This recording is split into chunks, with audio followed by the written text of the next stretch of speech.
Welcome to Thursday Night Talk. This is our weekly local talk show where we discuss what else? The week in Humboldt, the local issues, and the local personalities. I'm Talvi Freed, and I will be your host for the next hour. Remember, you can tweet us at us during the show at Access Humboldt or email us at kzzh@accesshumboldt.com. We'll open up the phone lines later in the show, so stay tuned for that part where you can have your own input. Joining us on our panel tonight are Chuck Rogers, host of Lost Coast Communications, Humboldt Chronicles, Scott Adair, Director of Economic Development for the County of Humboldt. Welcome to both of you. Thank you. Thank you for having us here. Of course. And Madeline DeLapp of the Humboldt Growers Alliance may be joining us in a little bit. Our topic tonight is the state of the cannabis industry in Humboldt County. Has legalization been the panacea it initially seemed to be? Have growers been adequately supported by state and county governments? Is the bottoming out of cannabis prices simply a function of the marketplace? Is it capitalism in action, or are regulation and legalization simply spawned a new and vast black market? All right, let's just kick it right off. Let's go with the economic side of things. Scott. Hi, Talvi. We're in our office, our agency is responsible for administering programs and support initiatives related to economic development, which includes business support to the cannabis community. And this is something that our team that we've been watching closely, and that it's been hard to see, quite frankly. It's important to us that we do our part as a county partner, especially as an agency whose focus is to preserve economic development, to see livelihoods being impacted the way that they are.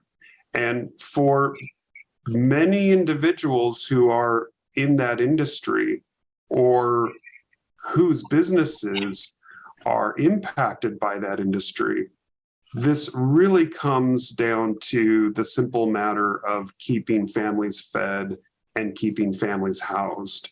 And if they don't have that income, it's similar to any other job loss that someone else might experience.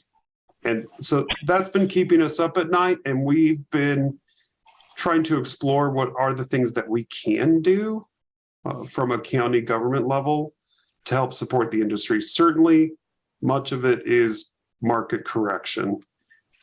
In 2016, when cannabis was legalized, there were even articles written about how the market would ultimately crash as a result of legalization.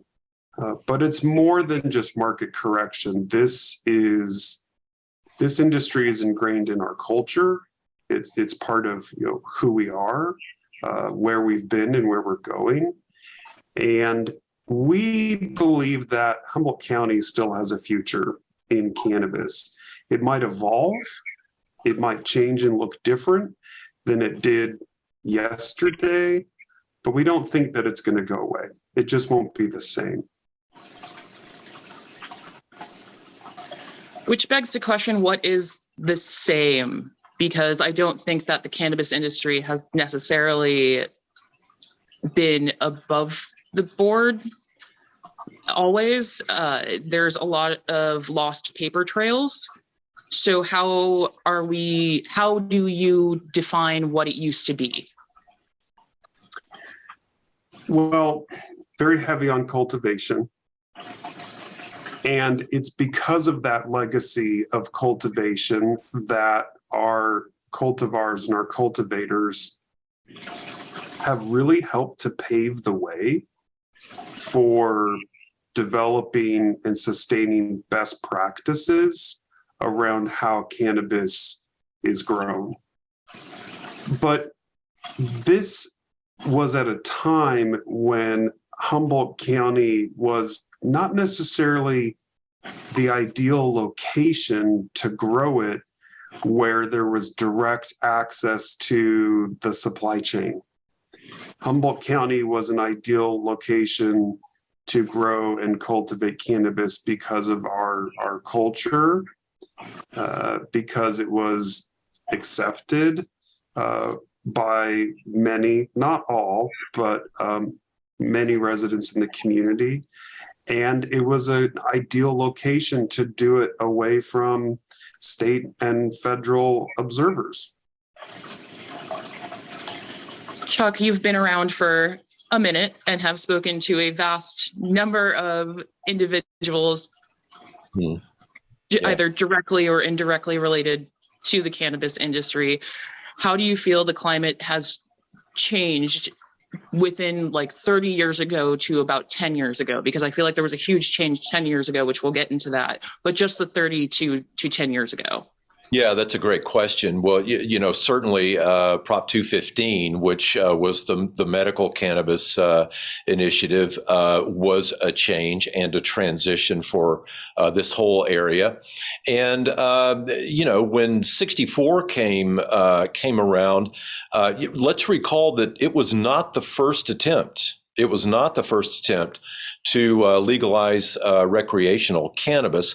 One of the reasons it was passed was because of some of the things that were put into it so that it would pass.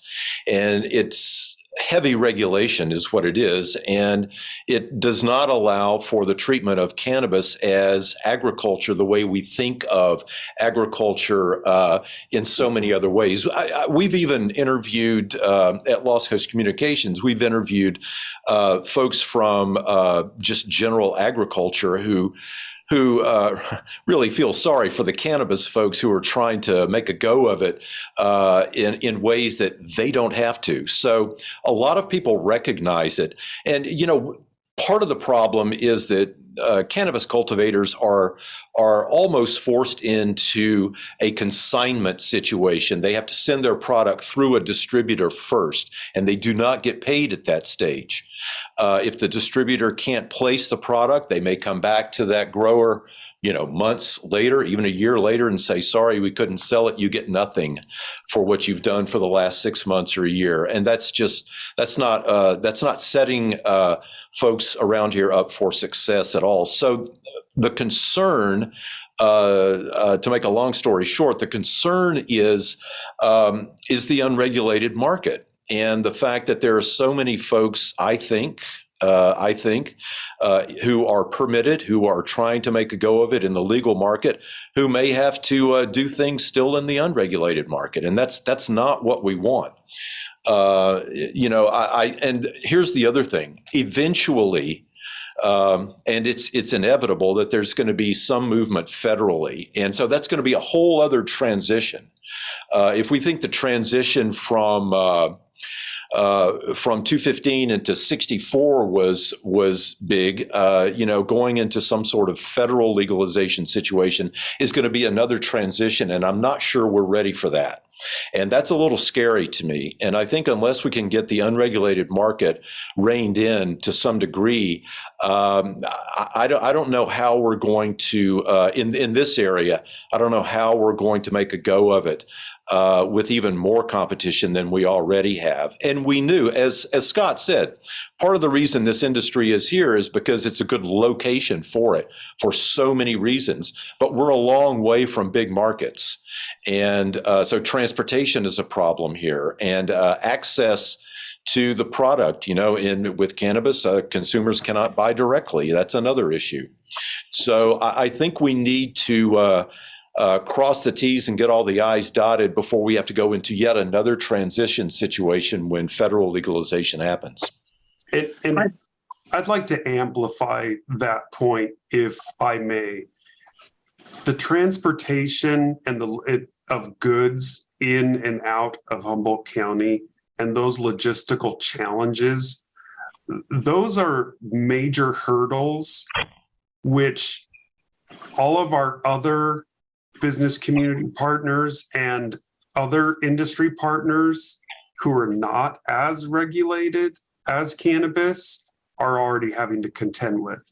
And it's already difficult under normal circumstances for those non-cannabis industries and businesses to move goods in and out of the market. The additional regulation and restrictions on cannabis for the transportation of that product only worsens or exacerbates that problem. And just to follow up on that, that's such a good point, Scott. Another thing is regarding location. A lot of folks try to compare, the cannabis industry here in Humboldt with what's going on and what has been going on for such a long time with wine in Napa and Sonoma. The difference is Napa and Sonoma are close to a major metropolitan area that makes it easy for any of the 4 million people in the Bay Area to just take a day trip up into the Napa Valley or Sonoma and, and tour the wineries, maybe buy a bottle of wine, have dinner or something and come back home. But we're not close enough for day trip tourism here. We're more of a long distance destination. So, location is, we love it here, but we need to figure out how we compete from this remote location. So we can answer that, though, first, we can try to answer it. We don't solve all of Humboldt County's problems on this show. We just discuss them. We have a caller. So caller Matt. Hello. Hello, can hear you. So I served 20 years in the Coast Guard. And many of the times I've been sent down to Panama, to Peru, to Mexico, to other places that we busted. And I've actually handled literally 100 bales of marijuana from there. And this was before it was legal in the States, in certain areas. And I did that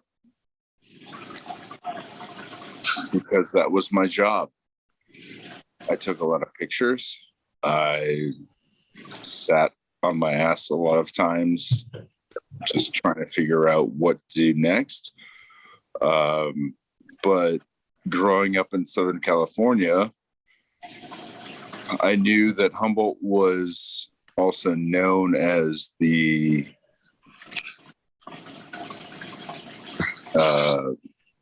quote, green area, if you will. So when everything became legal, it was very shocking to me why I was getting sent down to South America when things were legal here. So can we form this into a question? I would like to ask, because that is a historic aspect which perhaps can be seen as how the government did make money off of marijuana back in the day, which was through the cat and mouse chase of criminalization, which does somewhat lead us into the, I'm not sure how deep it is going, though Biden has proposed, if not put into action, a bill that would decriminalize past offenses for marijuana and reschedule or reclassify cannabis from a Schedule 1 to, I believe, a Schedule 3, which would be a medicinal level for a federal point. So I don't know. Chuck, do you have anything to tell this gentleman? Yeah, well, just to follow up on what you were just saying there, I believe the president has encouraged the Department of Health and Human Services and DOJ and several of the other federal departments to take a look at rescheduling it. And so we'll see what happens there. And that's a tricky thing in and of itself, how it's rescheduled and what happens to it after that, as opposed to legalizing it through legislation. So those are two different pathways there. And, something else we need to be ready for is which direction ultimately do things go. Here's something else with regard to areas outside of California. And that is, if it is legalized somehow federally, is that good or bad? And here's what I mean by that. What we don't know, but what we hear is that there are a lot of states around the country that might just try to put legal walls around themselves to prevent the import of, say, for example, California cannabis in order to protect their local statewide or city industries somewhere else. So we don't even know yet what it would look like if California cannabis could be sold in interstate commerce situations. We don't even know that yet. Yeah. Unless Scott has heard something about that. No, it's certainly a complicated issue, and even more complicated by the fact that cannabis has been criminalized. And so that fact does give some states and individual communities who do not want cannabis commerce or trade activity in their region, gives them cause to find ways to block that activity. Right. There are interstate commerce laws at the federal level regarding the movement of goods in and out of various regions and states throughout the United States. I'm not an attorney, so I'm not a legal expert there, but I've certainly not seen where it's been successful that states have been able to block other goods or agricultural products from other states, for products which are not criminalized or not considered to be one of the schedule class drugs. The caller makes there's an interesting point that I want to go back to that the caller made, which was concerning the reputation that Humboldt County has for cannabis. And Humboldt County for decades has been synonymous with not just the cultivation or use of cannabis, but the socialized acceptance of it. And that alone is one of the greatest assets or intellectual properties, if you will, that we have as a community, regardless of what our role or slice of pie in that cannabis marketplace looks like in the future, is that we have that brand, which is why there have been a lot of discussions in the community amongst agencies and other cannabis shareholders about creating a robust appellation in the region for Humboldt County. And it's also why there has been quite a bit of interest in cannatourism in Humboldt County, because as the caller stated, everyone at that time knew that Humboldt County was equated to cannabis. And it's something, even when we and our agency interact with or talk to international companies who are looking maybe to do business in the area, they'll say to us, "Oh, Humboldt County cannabis." That's the breadth and depth of that reputation, which can actually really be a community asset if it's leveraged properly. Thank you, Scott. We will be right back. You're listening to KZZH 96.7 FM, and you can email us at kzzh@accesshumboldt.net.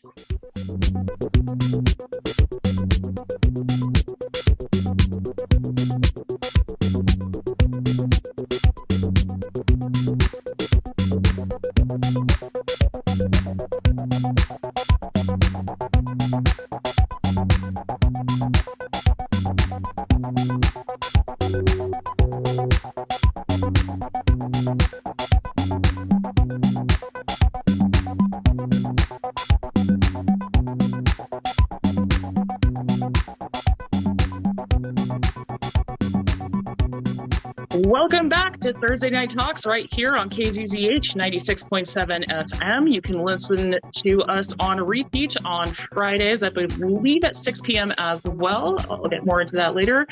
We are sitting here with Chuck Rogers as well as Scott Adair. Thank you so much for being here. We'll continue the discussion where we left off Friday nights at 8 p.m. Correction, you can re-listen to this in case you feel like you missed something. Or you can find us on YouTube. Just search Access Humboldt, look up Thursday Night Talks. As we continue the discussion, we will be taking Zoom calls at, write down this number, it is a doozy, 669-900-6833. You're going to need a meeting ID as well, so make sure you have the phone number initially, 669-900-6833. And the meeting ID to join is 511-886-8501.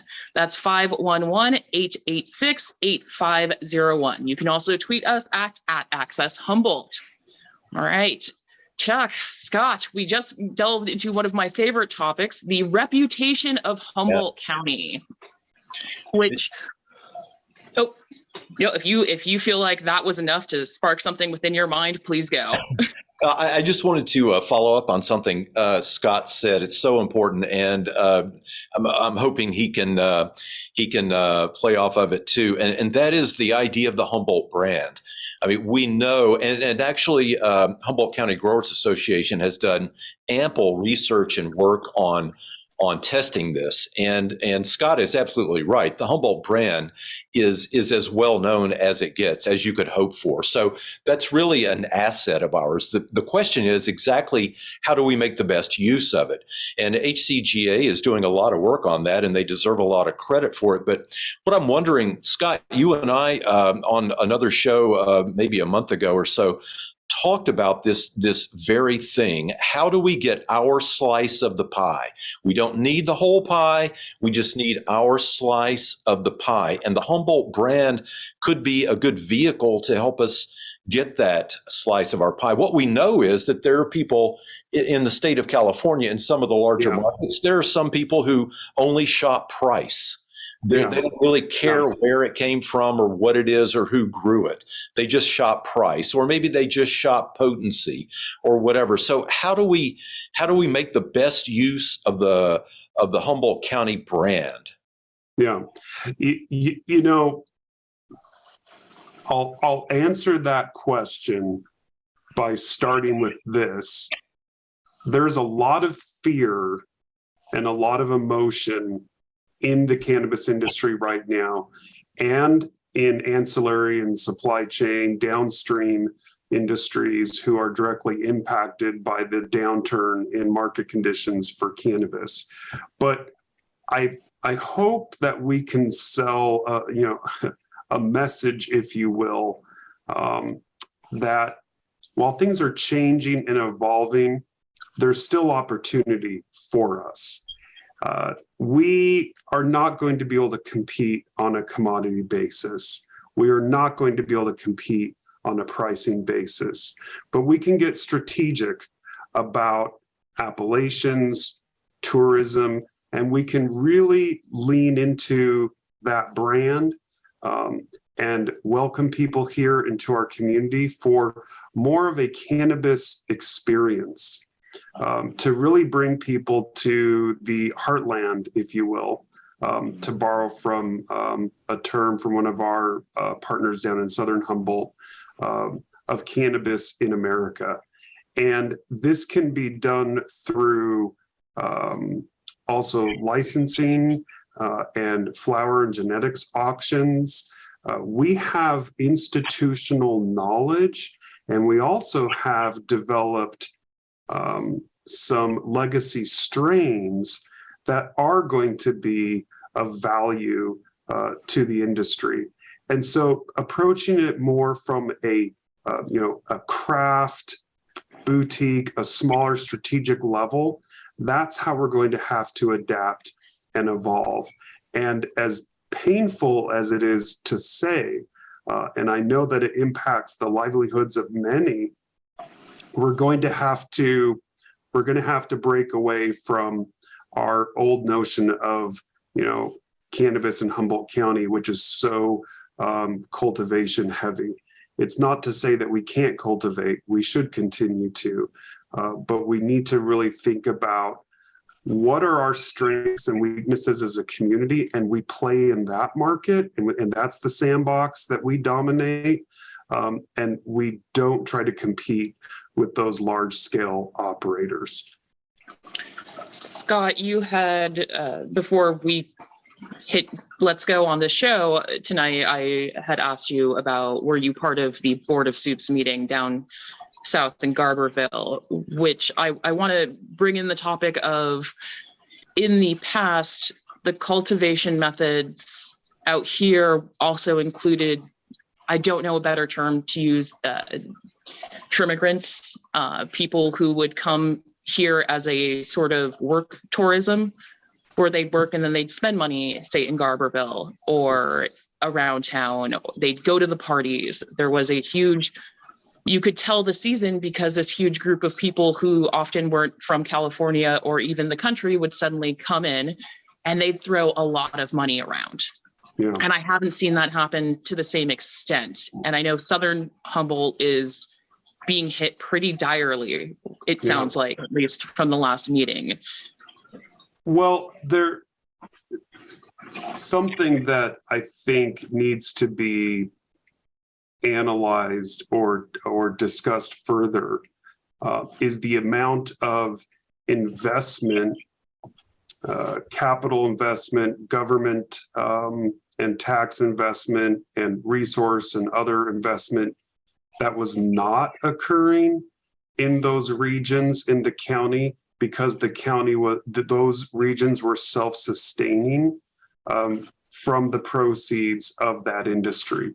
Look, we know that in Southern Humboldt and elsewhere, because of the profit that was once that cultivators could once command for cannabis, they were building schools and medical facilities.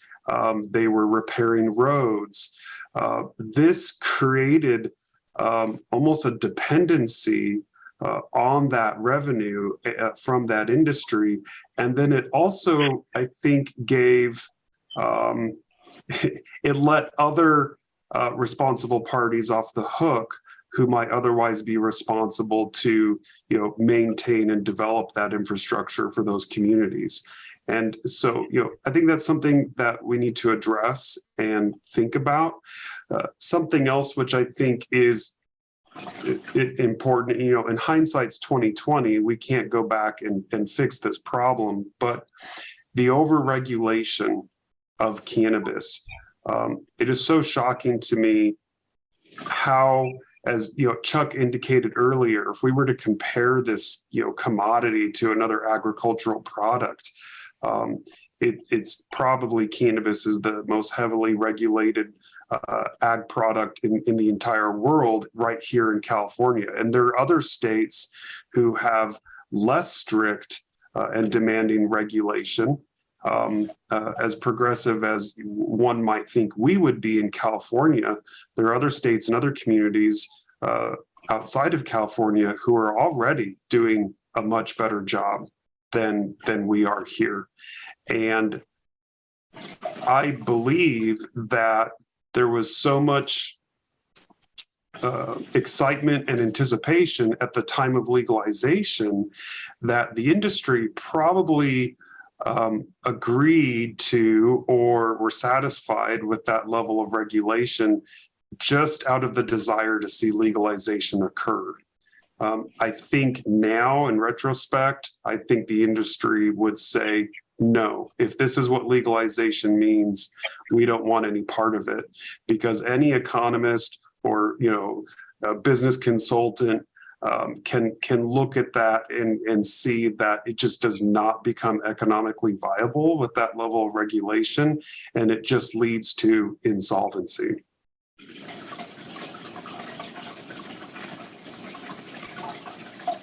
Could I just follow up on that? That's such a good point. And so, Scott, when you look at Southern Humboldt, or the county in general. You and I have talked about this before.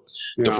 Diversification of the economy is, from a public administration standpoint, some of the most successful areas in the country thrive over the long term because when one of the industries that's in their area is in a slump, others may be doing well.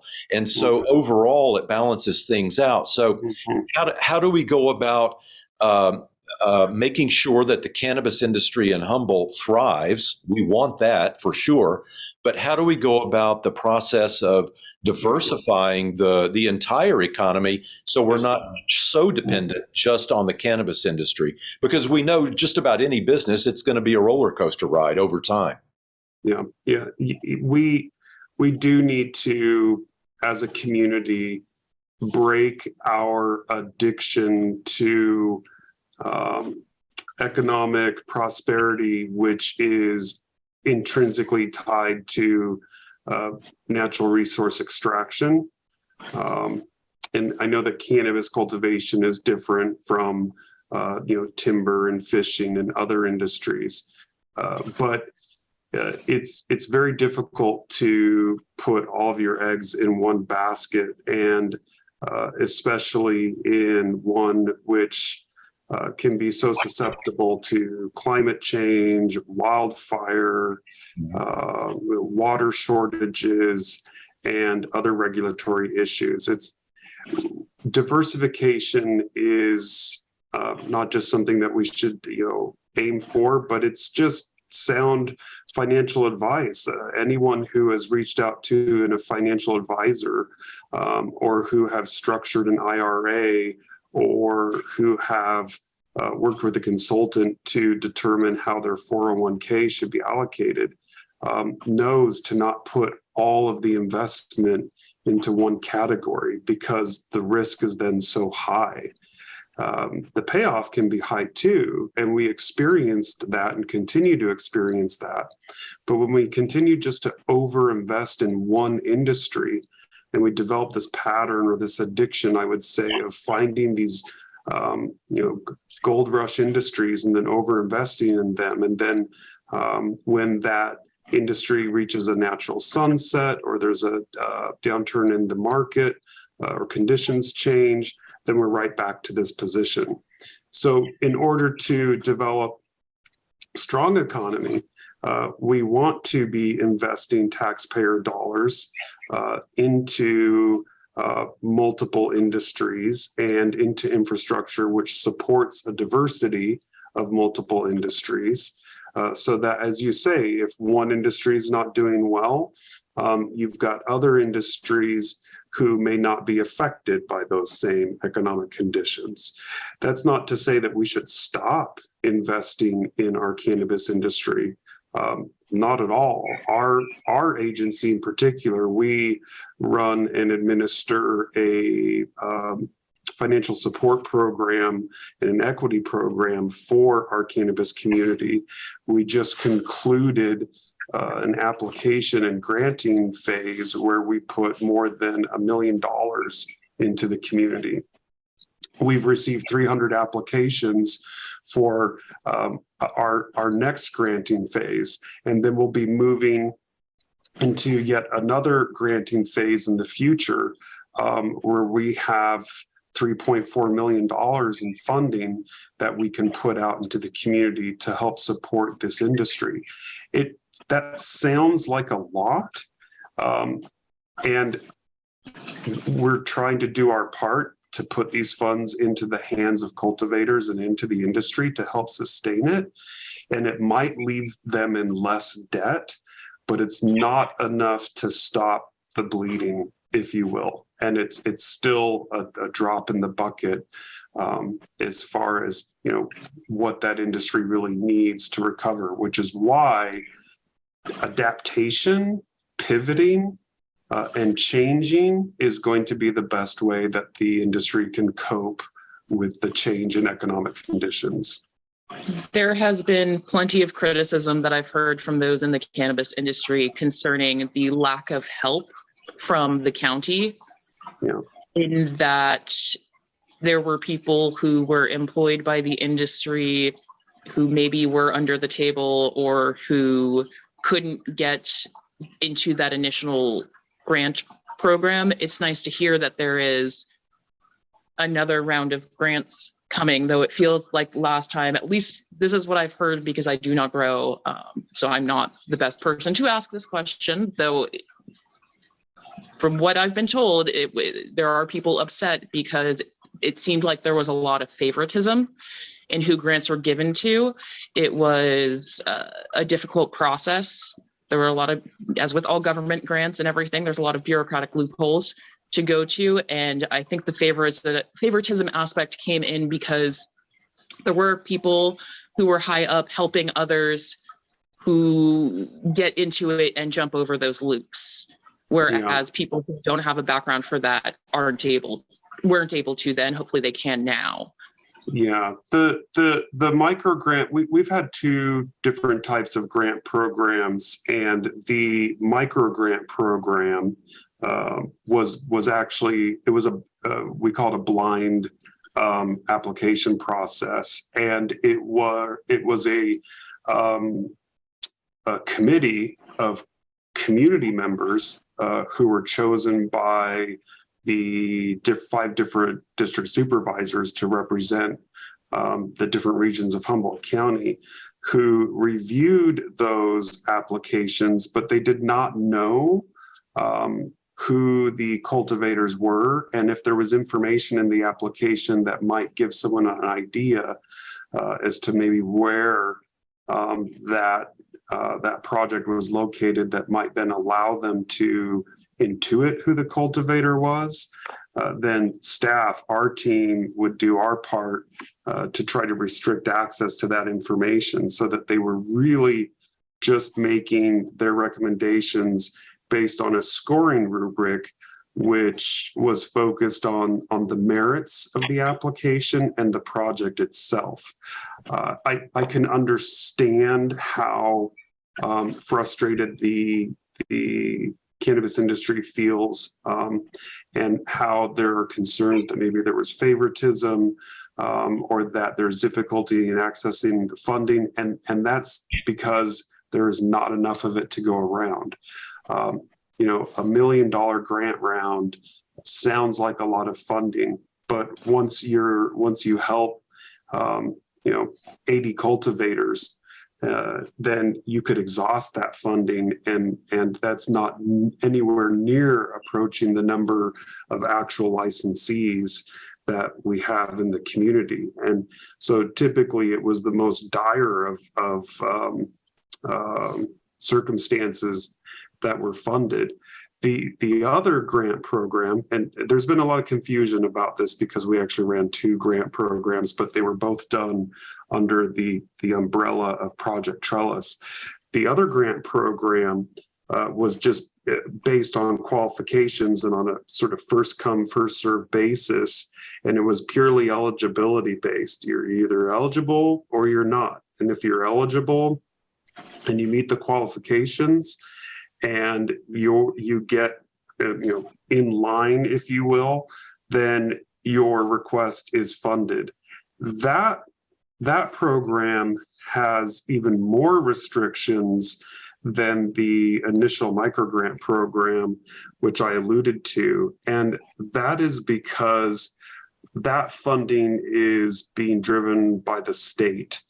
And we put matching dollars toward it, but most of it is state funding. And so the state actually dictates to us how the funding is to be spent, and what the eligibility requirements are for that funding.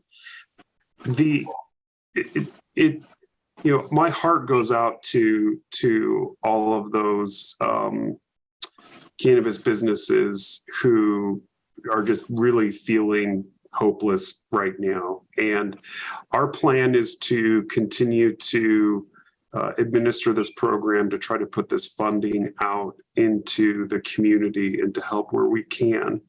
But if there's any advice I can give, during the pandemic, Our office also administered emergency relief grants to the business community.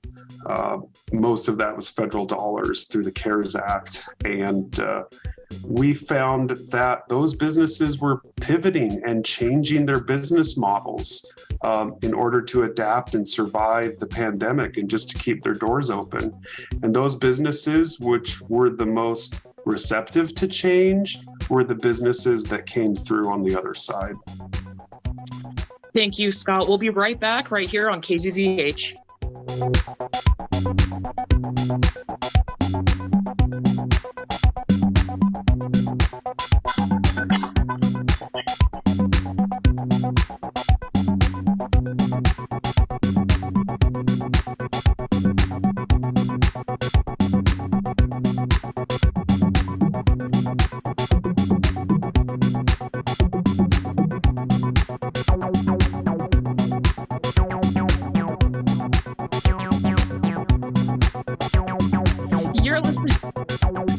You're listening to Thursday Night Talk right here on KZZH. I'm joined by Chuck Rogers and Scott Adair. We have been discussing the state of cannabis in Humboldt County, how it's a little bit of the history, just a little smidgen in there, as well as Scott has just been getting into a bit of the economics of it, a bit of apologizing happening to the growers that did not make that first round of funding and grant programs. Though I do want to go back to what you said about how the businesses over the pandemic that received grants and then survived changed their business model. What does that new business model look like for cannabis in Humboldt County? Let's start with Chuck. Well, you know, the business model here in Humboldt County is, you know, we hear a lot about that. What we hear mostly from the folks who are in the business, whether they're cultivators or distributors or whatever, is that they're overregulated, and it makes it difficult for them to compete. And I'll give you an example. Not long ago, I interviewed a person who had been in the cannabis business here for decades. Relocated to the state of Oklahoma just because just doing the simple arithmetic, it was going to be a lot cheaper. So I think what we need to do is rethink the business model in Humboldt County, and actually even statewide. There are movements afoot right now to try to redo some of what we found in Prop 64. There are those who have ideas about how to refine what 64 did, either legislatively or through executive action. There's even a movement for a new initiative. Of course, that's not going to be on the ballot this year, but there are a lot of people all over the state who are having this same discussion that we're having. And here's something else. Cannabis is not available all over the state of California. That's another problem that helps to ensure that the unregulated market continues to thrive, because there are whole counties where there is no access. So the unregulated market thrives in those parts of the state. That doesn't help for folks who are trying to do it the right way. And as far as folks moving to whether it's Oklahoma or Illinois or somewhere else, who knows what the future holds for them. There are pros and cons to that as well. And, there's another issue, and that's some of the ancillary businesses, the folks who maybe are not in retail, but maybe they provide products that retailers and cultivators use. They have some issues as well. It goes back to transportation, some of it. There are folks who are wondering if part of the business model here might be helping some of those folks in those ancillary support businesses to do well, and maybe trying to attract some of them to this county. And I've read about analogies to, for example, the oil industry. Not everybody is located in Houston. There are some of the people who build the drilling equipment that are scattered all over the Gulf states, that helps the economies of places outside of Houston and Dallas. Maybe Humboldt County could be not just a place for cultivation, but maybe a place where a lot of the ancillary businesses are located, and they're doing a lot of research and improving what they're doing, which in turn helps the cultivators and the retailers and the distributors down the line. So, I think the business model it's a big model. It's not just the model for the individual cultivator, although that's important, but it's all the way up the chain, from cultivation to distribution to retail, to all of the soils that they need and the amendments and things like that. I'm also excited that Cal Poly is about to have a bachelor's degree available in cannabis studies. Absolutely. That could be a huge development for us. We just don't know yet. But if I imagine what could happen over the long run, there could be a lot of interesting research going on there that the folks who are located here in Humboldt County could make first use of.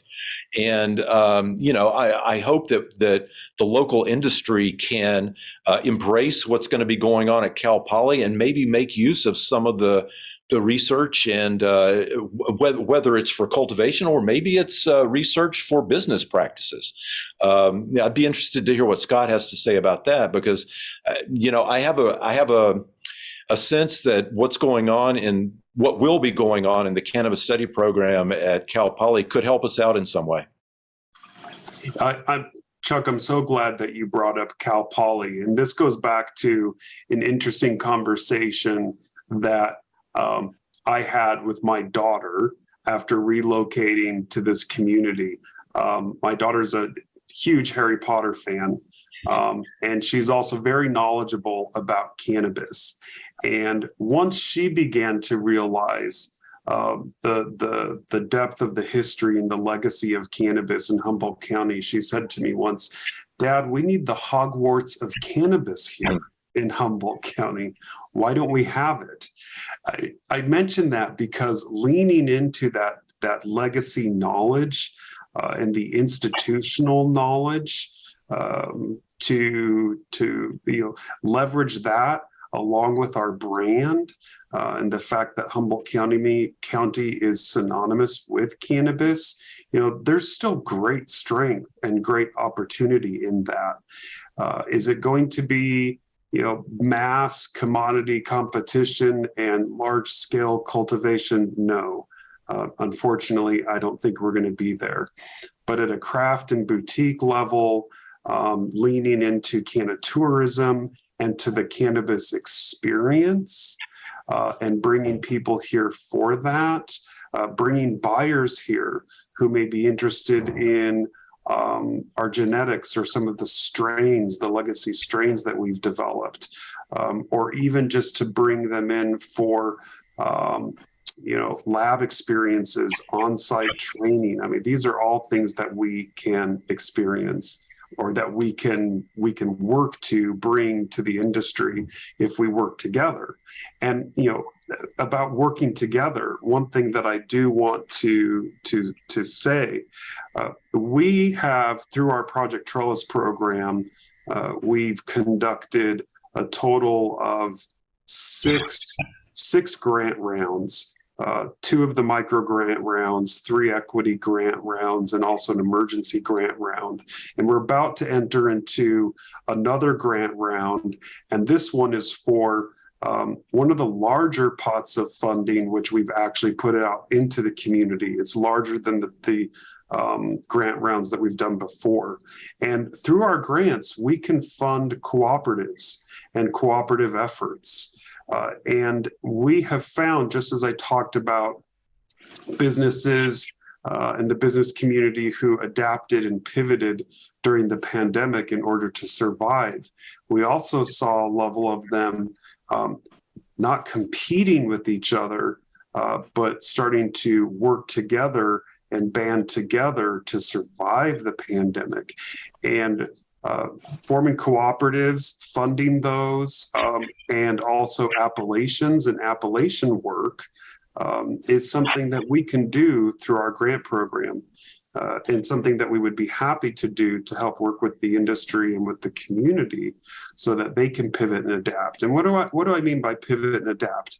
I mean, look at how many outdoor seating areas popped up during the pandemic because restaurants could no longer house patrons indoors, or how many service pickups were established at retailers and businesses, drive-up pickups.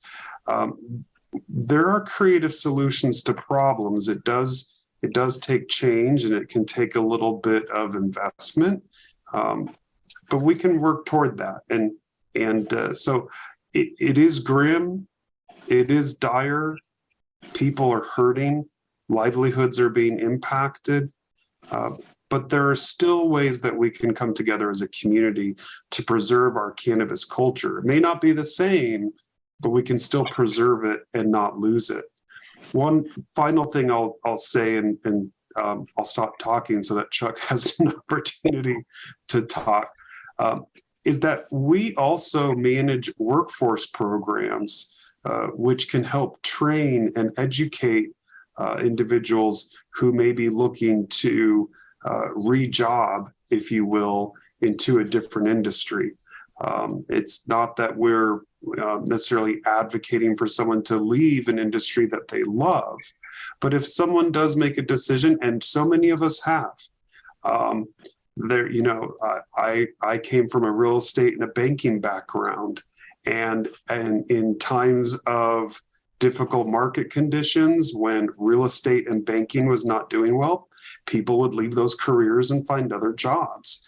And we have programs and funding to help people through our workforce programs and through the job market, where we can retrain people who may be looking to find other opportunity and find a way to keep their families fed and housed. Before we continue this, Scott, you kept using a term called creating appellations. I know this is a mountain range and have no other context for it.